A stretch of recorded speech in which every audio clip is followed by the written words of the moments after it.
이번 설날 혹은 지난 추석 때 어떠셨나요?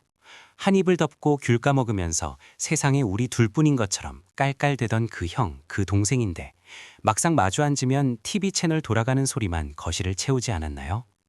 할 말이 없어서 핸드폰만 만지작거리다가 겨우 내뱉는 말이 차 안 막히더냐? 혹은 애들은 잘 크지? 정도입니다. 밥만 먹고 도망치듯 각자의 차에 올라타면서 우리는 왜 이렇게 됐을까 하는 씁쓸한 기분이 드셨을 겁니다. 남들은 다 화목해 보이는데 우리만 유별나게 정이 없는 것 같아 죄책감까지 드셨다면 오늘 이 영상을 끝까지 보셔야 합니다. 심리학은 단호하게 말합니다. 당신이 나쁜 사람이라서가 아닙니다. 형제와 멀어지는 건 사실 당신의 인생이 아주 건강하게 흘러가고 있다는 증거니까요.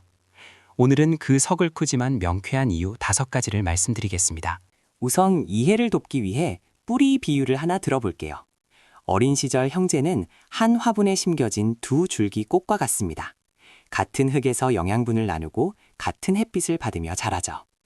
하지만 성인이 된다는 건 각자가 독립된 화분으로 옮겨 심어지는 과정입니다. 이제는 서로 다른 흙을 쓰고 다른 양의 물을 필요로 합니다. 줄기가 멀어지는 건 꽃이 시들어서가 아니라 각자의 화분에서 제대로 뿌리를 내리기 위함입니다. 그 첫 번째 이유는 심리적 지도의 변화 때문입니다. 어릴 땐 부모님이라는 거대한 대륙 안에서 같은 지도를 공유했습니다. 하지만 지금 당신의 지도는 직장, 재테크, 자녀 교육이라는 새로운 도시들로 가득 차 있죠. 반면 형제의 지도는 완전히 다른 지형을 그리고 있을 겁니다. 뇌과학적으로 보면 인간의 뇌는 생존에 직결된 정보에 우선순위를 둡니다. 이제 당신의 뇌에는 형제와의 옛 추억보다 내일 당장 낼 공과금과 아이 학원 상담이 훨씬 중요한 정보가 된 겁니다. 공통된 지도가 없으니 대화라는 길을 잃어버리는 건 당연한 결과입니다. 두 번째는 동적 평형의 붕괴입니다. 형제 관계는 사실 세상에서 가장 오래된 정치판이기도 합니다. 어릴 때 누가 더 힘이 셌는지, 누가 더 공부를 잘해서 칭찬을 독점했는지에 따라 보이지 않는 서열이 정해지죠. 문제는 30년이 지난 지금도 명절만 되면 그 시절의 서열이 유령처럼 살아난다는 겁니다. 성공한 동생 앞에서 여전히 훈수를 두려는 형, 혹은 나이든 형을 무시하는 동생. 이 뒤틀린 역동이 마음속 깊은 곳의 불쾌감을 건드리는 겁니다. 지금 어색한 건 현재의 문제가 아니라 청산되지 않은 과거의 권력 다툼 때문일 확률이 높습니다. 세 번째, 정서적 에너지의 총량 법칙을 기억해야 합니다. 우리 마음의 에너지는 무한 리필되는 배터리가 아닙니다. 사회생활하며 사람들에게 시달리고 집에 돌아와 가족 돌보느라 이미 배터리는 빨간불입니다. 심리학에서는 이를 사회적 선택 이론이라고 합니다.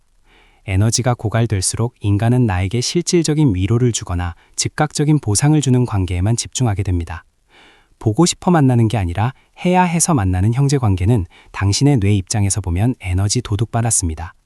생존을 위해 뇌가 스스로 전원을 끄는 것이니 미안해할 필요 없습니다. 네 번째는 경계선의 확립입니다. 심리학자 머레이 보에는 이를 분화라고 불렀습니다. 진정한 성인은 원가족이라는 울타리를 넘어 자신만의 새로운 성벽을 쌓는 사람입니다. 만약 당신이 형제보다 배우자의 의견을 먼저 묻고 형제의 간섭이 불편하게 느껴진다면 축하드립니다.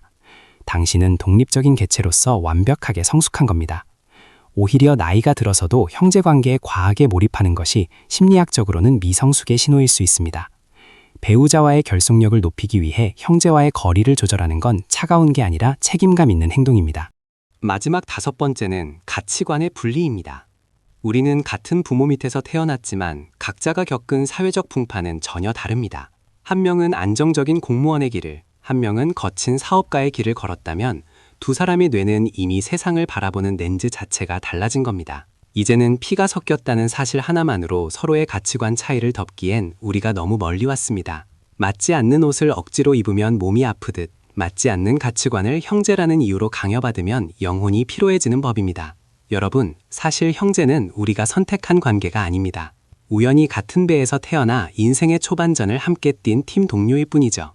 팀이 해체되었다고 해서 그 시절의 기록이 사라지는 건 아닙니다. 무리하게 예전처럼 친해지려고 애쓰지 마세요.